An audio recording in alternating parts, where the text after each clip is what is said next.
मौसम की तैयारी। तिलारी वन में ठंड दस्तक दे रही थी। सभी जानवर आने वाले कठिन मौसम के लिए तैयारी करने में लगे हुए थे।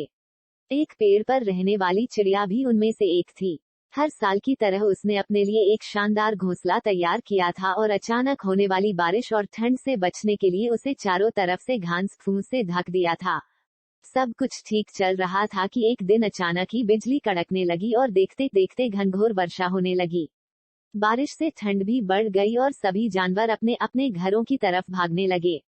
वह चिड़िया भी तेजी दिखाते हुए अपने घोंसले में वापस आ गई और आराम करने लगी। उसे आए अभी कुछ ही वक्त बीता था कि एक बंदर खुद को बचाने के लिए पेड़ के नीचे आ पहुंचा। चिड़िया ने बंदर को देखते ही कहा, तुम इतने होशियार बने फिरते हो तो भला ऐसे मौसम से बचने के लिए घर क्यों नहीं बनाया।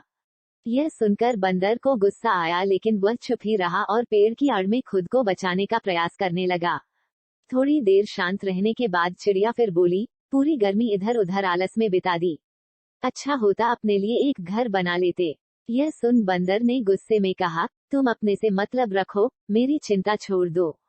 थोड़ी ही देर में हवाएं भी तेज चलने लगी और अब बारिश रुकने का नाम नहीं ले रही थी। बेचारा बंदर ठंड से कांप रहा था और खुद को ढकने की भरसक कोशिश कर रहा था। पर चिड़िया ने तो मानो उसे छेड़ने की कसम खा रखी थी। वह फिर बोली, काश कि तुमने थोड़ी अकल दिखाई होती तो आज यह हालत नहीं होती। कम से कम अब घर बनाना सीख लेना। इतना सुनते ही बंदर गुस्से से तुरंत ही पेड़ पर चढ़ने लगा और बोला, भले मैं घर बनाना नहीं जानता लेकिन मुझे तो ना अच्छे से आता है। और ये कहते हुए उसने चिड़िया का घोंसला तहस नहस कर दिया। अब चिड़िया भी बंदर की तरह बेघर हो चुकी थी और ठंड से कांप रही थी।